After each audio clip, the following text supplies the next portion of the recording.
and you take 2 points and join them, you get a chord.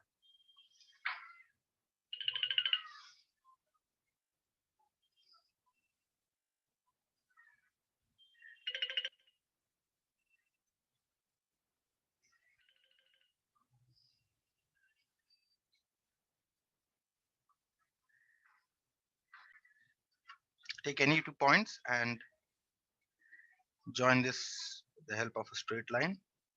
You get a chord. And so what is the angle subtended by this chord? AB. Okay. You take a point. You take a point here. So you take a point P. And you join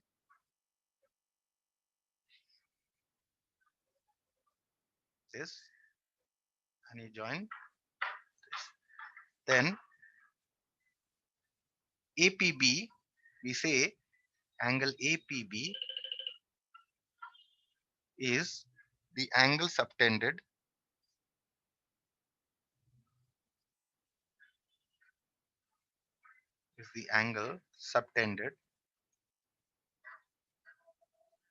by the chord AB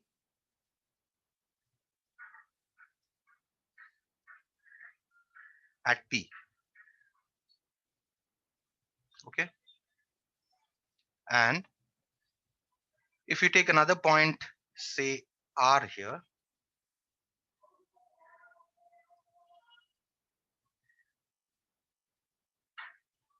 join these,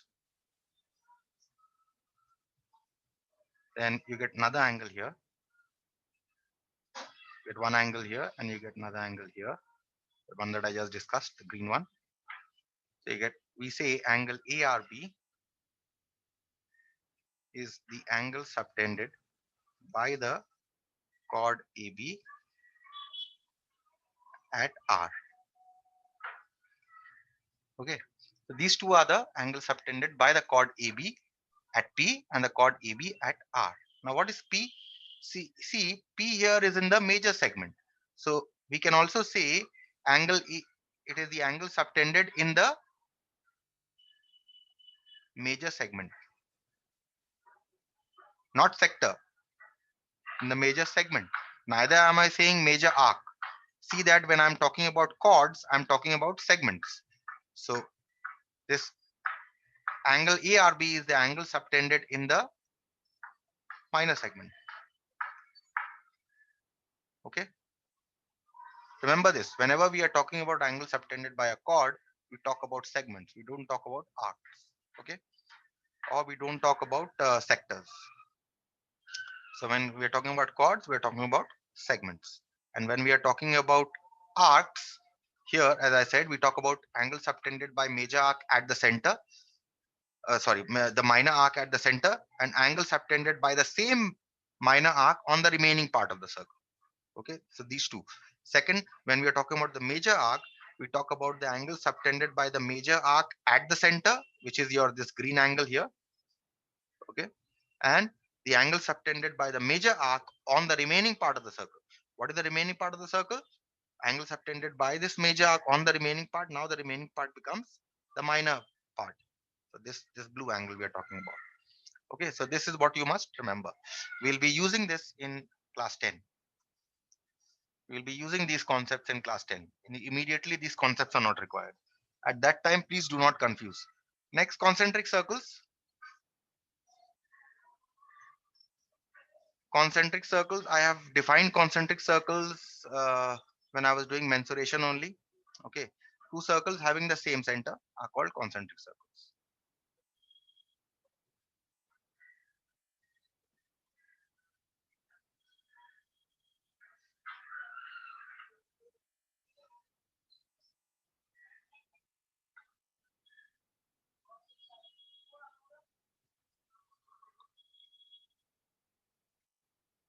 Concentric circles. Two circles having the same center. Okay, so if you have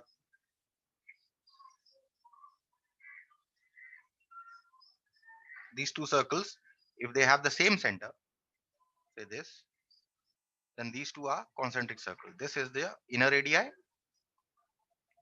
and this is your outer radii. Okay, we have discussed concentric circles in mensuration. Next, this is circular ring. If you remember, we are finding out the area of the circular ring. This circular ring we are finding out the area. Okay, but anyway, concentric circles means circles having the same center. So we are talking about the area of the circular ring formed by two concentric circles. That is what we have already done. Next, equal or congruent circles.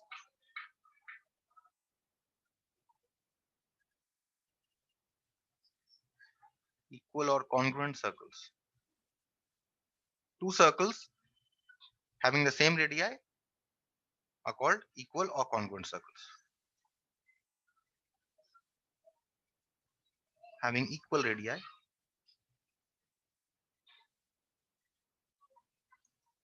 but different centers can be different, no problem. Two circles having equal radii are called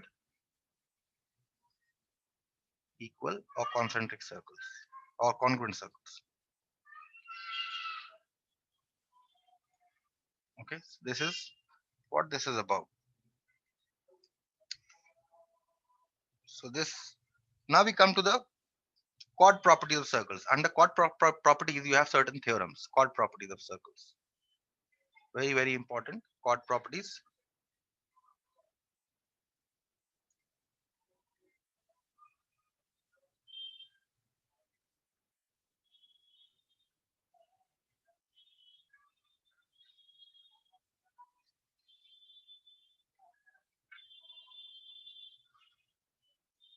Chord property of circles.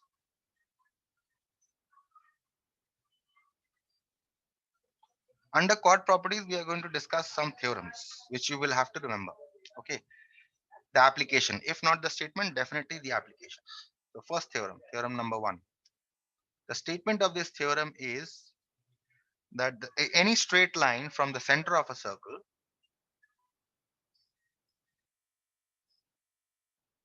any straight line through the center of a circle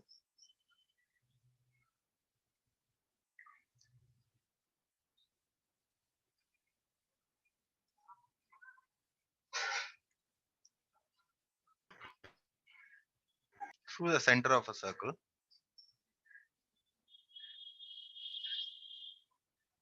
bisecting a chord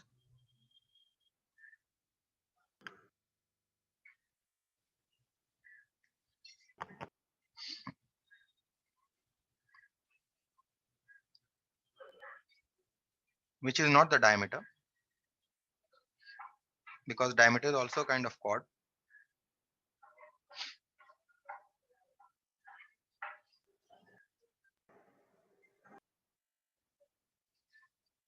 which is not a diameter,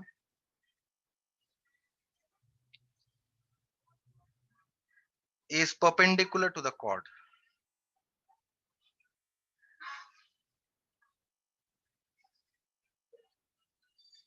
Now what does this mean? This is the main thing that you must know.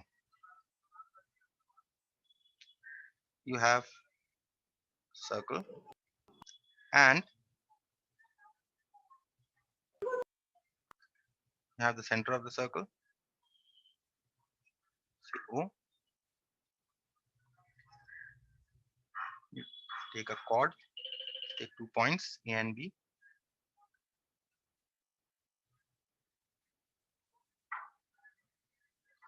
AB is your chord.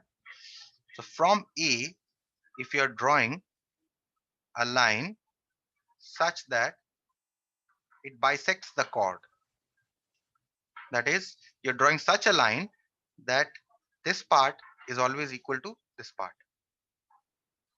Okay, so given here,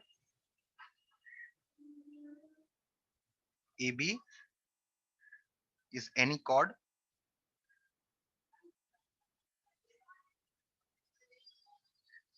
such that, let us call this M, we call this M as the foot of the perpendicular, such that AM is equal to MB. So given to you is this kind of a figure where you have a straight line OM which bisects the chord AB. Then what will you conclude if these things are given to you? Two things given, chord and a straight line through the center of a circle which bisects the chord. Then you can conclude that OM is perpendicular to AB. That is, the line OM from the center will always be perpendicular to the chord. Very important theorem. Okay. Now let me see if I can show you an example from the exercise.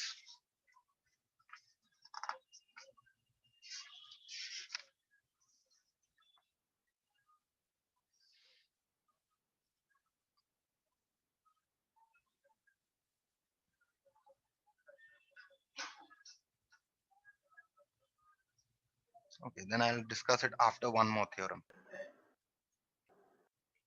Theorem 2.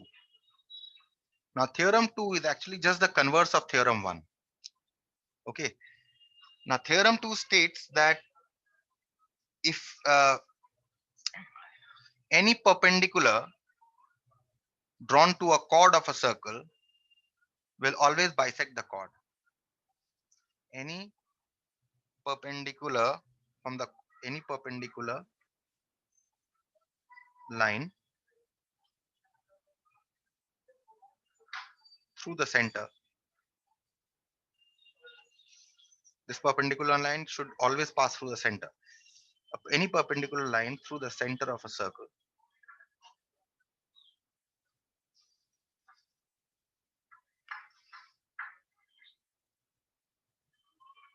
any perpendicular line to a chord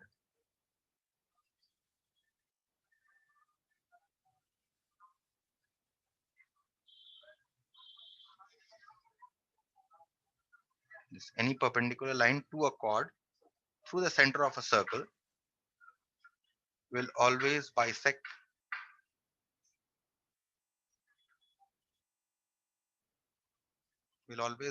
the chord. This is just the converse of theorem 1. How is it the converse? Let's see. You have a circle, a center, say O is the center, and you have a chord AB. What I do is I draw a perpendicular line from the center of a circle that is passing through the center. I draw a perpendicular line on this chord. So this 90 degree is given to you. Let us call this M. This time we'll conclude that the length of AM must be equal to length of AB. That is, this straight line which is perpendicular to the chord will always bisect the chord. So what is the difference now from theorem 1 and theorem 2? In theorem 1 we said that any line that bisects the chord will be perpendicular. That is, in theorem 1 these two were already given to you equal. These two were AM is equal to MB. This was given to you. And you concluded that OM was perpendicular to AB. But here in this case, it is given to you here that simply OM perpendicular to AB is a chord. That's right. AB is a chord and OM perpendicular to AB.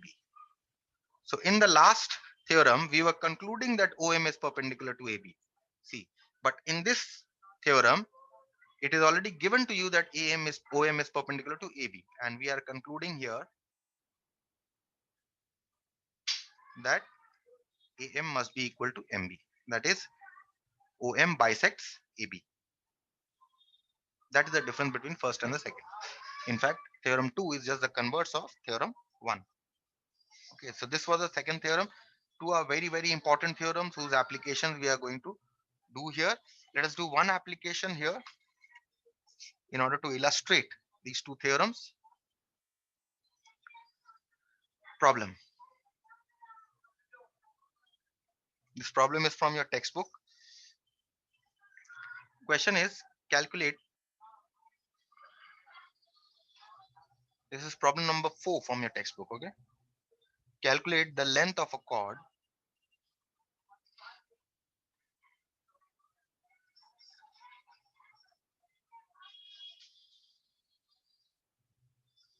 which is at a distance of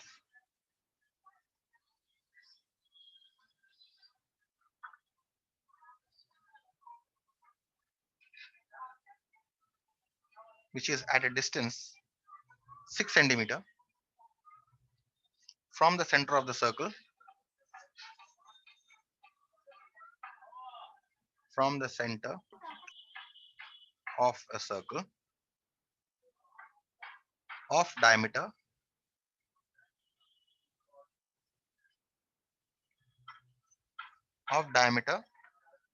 20 centimeters.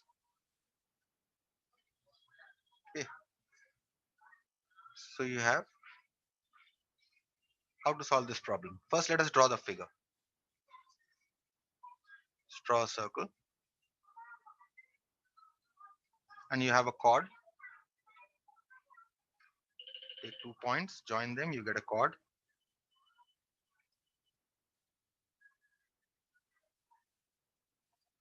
This is your chord, and say this is your center of the circle. You need to calculate the length of this chord AB. And what is given to you? It is given to you that this chord is at a distance of 6 centimeter from the center of the circle. Now, when we talk about distance of under midpoint theorem, if you remember, I had told you about shortest distance between a point and a straight line. That is just a small recap of that. If you have a straight line, and if I say that a point is at a distance of 6 centimeter from the straight line, I am talking about the perpendicular distance, the shortest distance. Okay. So if I say that this chord is at a distance of 6 centimeter from the center of a circle, what I mean is that if I join this point, if I draw a perpendicular from here, the shortest distance, if I draw a perpendicular from here, then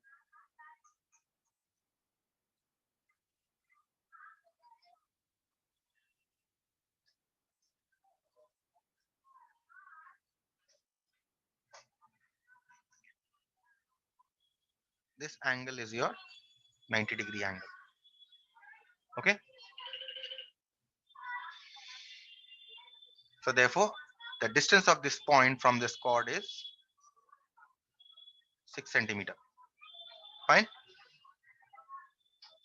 So now you understand a chord which is at a distance of 6 centimeter from the center of the circle. That is from O, the perpendicular distance of this chord is 6 centimeter. And what is the diameter of this circle? 20 centimeter. So that means the radius of this circle, if I join this, the radius of this circle is half of the diameter. So that means this length is 20 by 2, which is 10 centimeter. Okay. So this length OA, or you can say OB also, no problem. Okay. You can say OB also. You can join this also. The same thing is 10 centimeter. Now we want to find out the length of this chord. That is, we want to find out this length AB. Okay. So how will I find out? First of all, I will write here OA is 20 by 2, which is 10 centimeter. Okay. If I call this point M, OM is 6 centimeter.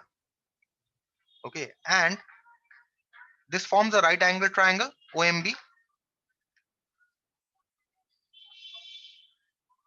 Triangle OMB, OMA, or OMB, you can say. Triangle OMA, we are talking about this triangle, is right angled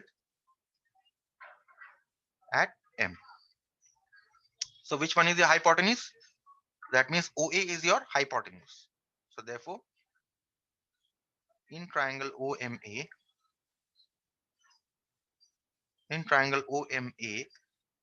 hypotenuse square, that is OA square, is equal to OM square plus AM square. Okay. OM square, OM is 6, and AM, let's put the values of the thing that we know. OA square we know as 10, and OM we have already put 6 square. The length of AM we don't know. We need to calculate.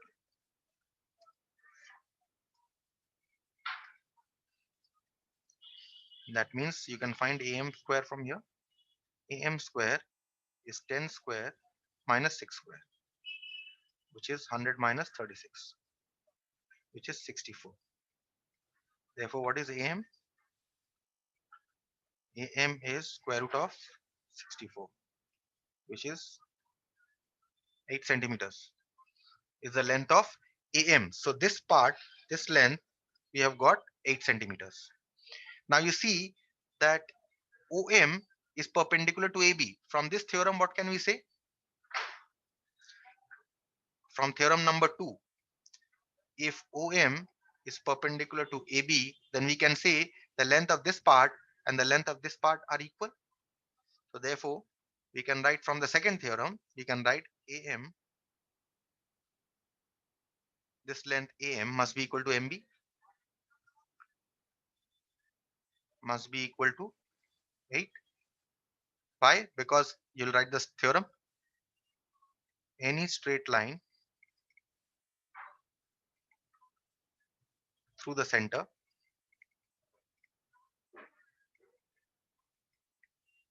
of a circle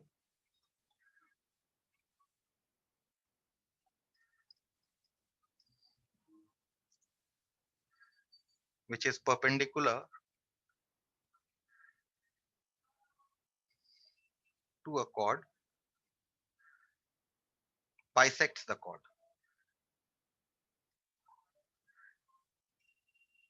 Okay. So this is, so we have got AM is equal to MB. So hence, what is the length of chord AB? Hence, length of chord AB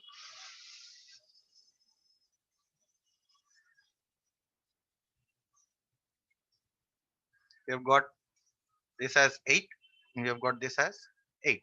So twice of AM or MB also, twice of AM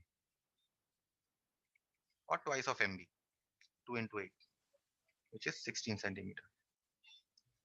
Okay, so this was an illustration of your theorem 2. Okay, we'll come to illustration of theorem 1 also a little later. Okay, let me just start with the third theorem and then we can discuss this further tomorrow. Theorem 3.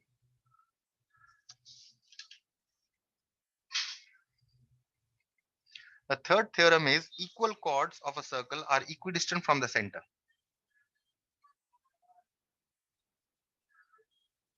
Equal chords of a circle are equidistant from the center.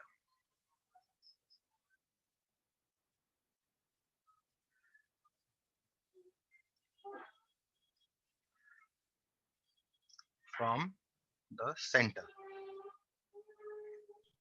of a circle. What does this mean?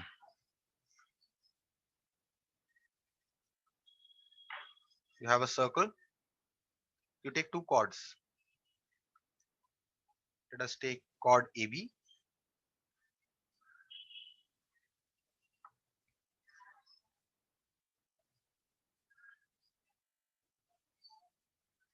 and let us take another chord CD, such that these two chords are equal. Let's say this is the center of a circle. Let's call this point O. So given to you here is